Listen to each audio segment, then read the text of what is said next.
Bonjour à tous et bienvenue sur ma chaîne Pixel et Vecteur. Aujourd'hui on va parler de Photoshop, forcément parce qu'il y a eu une mise à jour qui a été faite il y a quelques jours simplement.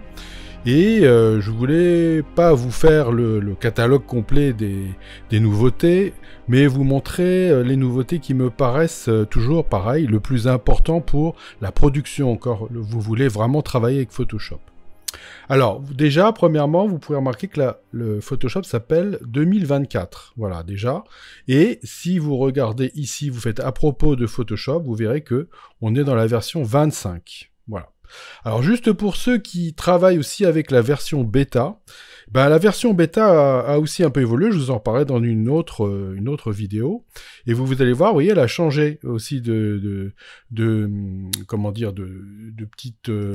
couverture, on va dire, et on est passé dans la version qui s'appelle 25.1, vous voyez, donc on est vraiment très très proche. Donc tout ça pour vous dire quoi? C'est simplement pour vous dire que, attendez, je le referme, que en réalité, on est très très très proche de la version normale et la version bêta se sont pratiquement rejointes pour l'instant. Et évidemment, la version bêta va avoir des nouveautés bientôt qu'il n'y aura pas dans la version donc normale. Ce qui veut donc dire que dans la version donc 2024, on va avoir les principales fonctions qu'il y avait dans la version bêta, c'est-à-dire le remplissage génératif, toute la partie, vous voyez, qui nous permettent d'agrandir l'image ou de pouvoir ajouter des choses dans l'image. Alors j'en ai déjà parlé dans d'autres vidéos, mais je vais évidemment vous en reparler un petit peu ici. Mais moi, ce que je voudrais vous parler, c'est d'une toute petite nouveauté qui n'a l'air de rien, qui est vraiment ridicule, mais qui pour moi est énorme, parce que au quotidien, c'est ce qui fait vraiment la différence. C'est cette histoire de barre ici. Alors, la barre, on la retrouve normalement ici, vous voyez, c'est la barre des tâches contextuelles. Alors, moi, je l'ai coché parce que je l'aime bien, cette barre. Mais l'inconvénient, c'est que, regardez, quand vous faites quelque chose ici, vous voyez, la barre vient se mettre juste en dessous. Ce qui part d'une très très bonne intention, je trouve ça vraiment très très bien. Le truc, c'est qu'il y a des moments où c'est extrêmement énervant. Alors, qu'est-ce que l'on fait dans un cas comme ça? On essaie de positionner la barre, on la met là où on veut, puis on va dans les trois petits points et on lui dit d'épingler la barre à cet endroit-là. Et comme ça, elle bouge plus. Vous voyez, si maintenant je refais quelque chose là, la barre reste ici. Sauf que dans la version, donc avant la 2024, quand on éteignait la version, la barre se remettait comme avant, c'est-à-dire que la barre de nouveau revenait dans l'image dès qu'on faisait une sélection. Et ça n'est plus le cas dans la version 2024, c'est-à-dire que si je ferme et que je rallume Photoshop 2024, quoi que je fasse, la barre restera à l'endroit où je l'ai mis. Et vous voyez qu'ici, dans les trois petits points, on a une coche et il vous dit que ça reste épinglé à l'endroit où je l'ai mise, et il y a on va dire une mémorisation donc de l'endroit où la barre a été installée. Donc ça, je trouve que c'est vraiment extrêmement pratique, et ça, c'est vraiment ce que j'attendais moi pour ne pas avoir cette barre qui se balade n'importe où dans l'image. Voilà, donc ça a l'air de rien, c'est tout petit, mais c'est vraiment très important quand vous travaillez beaucoup et que vous voulez travailler avec cette barre-là. Deuxième chose, dans la barre, ils ont rajouté évidemment d'autres fonctions que l'on verra un petit peu plus tard. Vous pouvez remarquer qu'ici, si je fais sélectionner un sujet et que je clique sur sélectionner un sujet, vous voyez que ça va me sélectionner ça, et que si je crée un masque, on va dire que je crée un masque, vous voyez que maintenant, dans la barre, je vais avoir soustraire un masque, ajouter un masque. Alors si je fais par exemple ajouter un masque et que je viens peindre, vous voyez, il me met le pinceau automatiquement.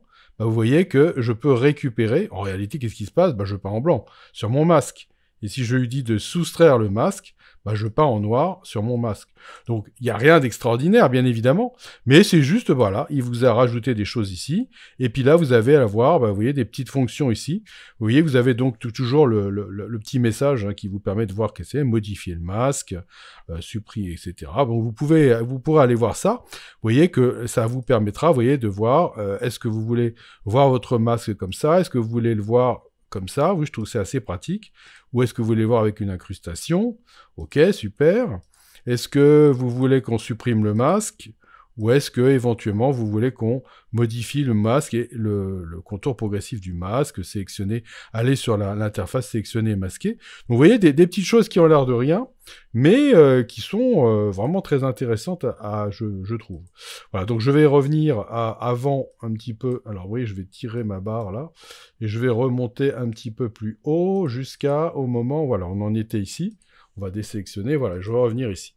Pourquoi? Parce que ce que je voudrais vous montrer aussi, c'est donc que, toujours dans cette idée d'AI, quoi, d'intelligence artificielle, vous avez donc maintenant la possibilité de pouvoir aller ici dans le recadrage. Alors, c'est quelque chose qui existait dans la bêta, mais vous voyez, ici, maintenant, vous allez avoir un truc très intéressant, c'est qu'ici, quand vous utilisez l'outil de recadrage, et ici, vous voyez, vous allez avoir la possibilité de faire un développement génératif ici. C'est-à-dire que vous allez avoir la possibilité de lui dire, je vais me mettre en largeur, en hauteur, et je vais lui dire que je tirerai bien un petit peu, par exemple, par ici, voilà, pour rajouter un petit peu de matière ici.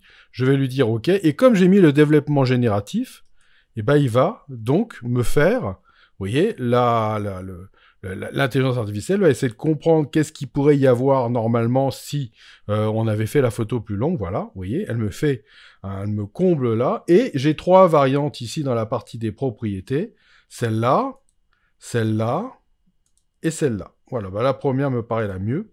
Je vous rappelle que, de toute façon, on travaille en 1081, ou 1024 même, je crois, pour la partie additionnée. Donc, si vous faites des images qui sont très grandes, du genre 4000, 5000, 6000 pixels, là, vous serez toujours quand même en 1024. Donc, faites très attention à ça. C'est que la résolution peut devenir vraiment pas bonne. Alors, j'ai fait une vidéo là-dessus exprès, pour bien vous montrer que effectivement, il y avait un manque de résolution lorsque vous rajoutez comme ça des éléments. Alors, quand c'est des éléments de fond qui sont eux-mêmes un peu flous, il n'y a pas de problème. Mais si c'est quelque chose qui doit être extrêmement net, faites bien attention, et peut-être que vous pouvez générer des petits morceaux. Moi, je trouve que ça marche mieux, mais c'est pas encore tout à fait ça. Donc bref, faites gaffe à ça. Mais en tout cas, vous voyez, ça marche extrêmement bien. Oui, c'est vraiment très impressionnant. Alors là, vous voyez que j'ai rajouté ça, et vous voyez, vous avez vraiment une partie ici. Je vais éventuellement le fusionner. Voilà, comme ça maintenant c'est devenu mon image complète. Pourquoi je fusionne? C'est pour vous montrer la deuxième possibilité. Ça va être de pouvoir prendre par exemple un petit lasso. Et là je vais lui dire que tiens là, sur la partie qui est là, vous voyez, eh bien je mettrai bien, vous voyez, je vais cliquer sur le remplissage génératif. Et là, je vais pouvoir mettre un prompt, comme on appelle, c'est-à-dire une instruction pour qu'il me change un petit peu la partie là. Et la nouveauté, on va dire, de la nouveauté, puisque ça existait déjà, mais avant, il fallait parler en anglais. Maintenant, vous n'avez plus besoin de parler en anglais. Je peux lui mettre, par exemple, que je voudrais mettre la mer, par exemple, et puis je vais mettre un port, je vais mettre la mer, et puis je vais mettre un port. Voilà, on va mettre un truc comme ça pour voir qu'est-ce que ça donne. Et là, vous voyez, il va retravailler, voilà, donc, pas de problème. Et il devrait me rajouter ici, donc, éventuellement, une mer avec un port. Voilà, et regardez, magnifique. Vous voyez, donc j'ai celui-là, je peux une deuxième version, une troisième version. Bon, la troisième version est pourrie, la deuxième est pas mal, la première me paraît mieux. Mais si ça vous convenait pas, vous pouvez recliquer ici, vous voyez, générer, et vous pouvez changer votre prompt, vous voyez, dans la partie des propriétés. Donc si ça me convenait pas, je pourrais lui mettre la mer, un port, ou je pourrais lui mettre, attendez, je vais mettre un port avec des bateaux. On va essayer ça, et je vais faire régénérer. Ça va pas m'enlever mes anciennes versions, mais ça va me refaire en fait 3 autres possibilités. Voilà la première, voilà la deuxième, et voilà la troisième. Voilà, vous voyez que ça marche pas du tout, parce que ça correspond pas du tout à la période. Vous voyez, là on a des bateaux qui sont modernes, alors que mon image ici, elle est pas du tout moderne. Donc ça ne fonctionne pas. Et puis là, la lumière me paraît pas tout à fait cadrée. Bon, ça serait pas très grave, on est dans Photoshop, on fait ce qu'on veut. Mais vous voyez que non, là, ça me convient pas. Alors je pourrais générer encore une autre fois. On sait jamais, on va le refaire. Et puis si ça marche... Ah, là, vous voyez, c'est déjà mieux, mais bon, c'est pareil, ça reste très moderne.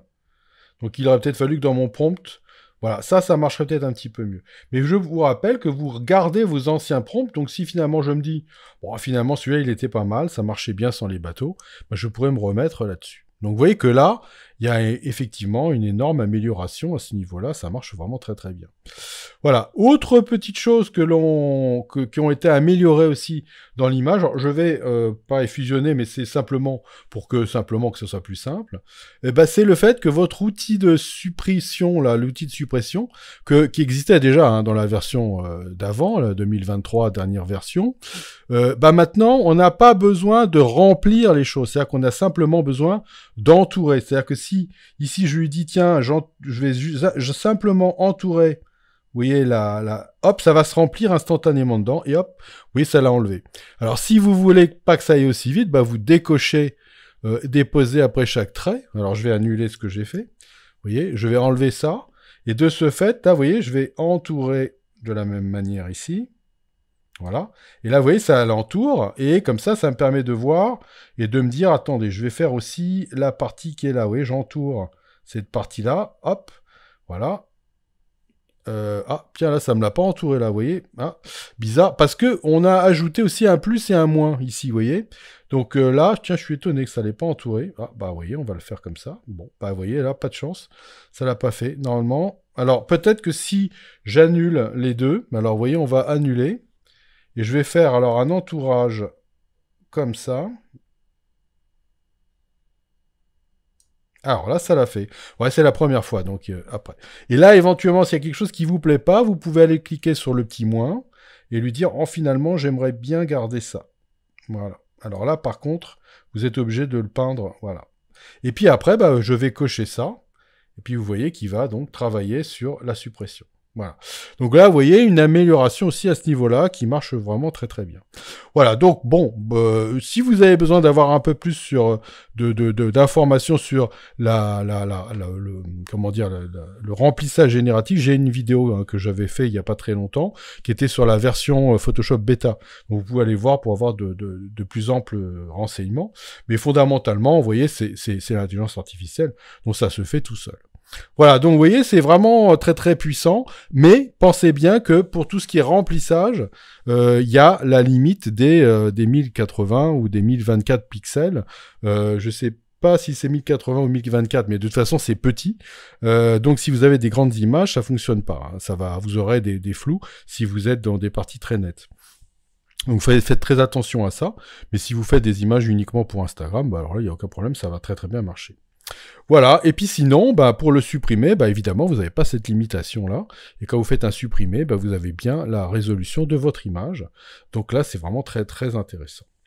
Voilà, donc je vous reparlerai des mises à jour de Lightroom, de Photoshop 2024 et puis du bêta, en vous montrant pareil, plutôt en production, qu'est-ce que ça peut donner sur une image complète, et on verra ça une autre fois. Et je vous dis à bientôt pour de nouvelles aventures sur Pixel et Vector.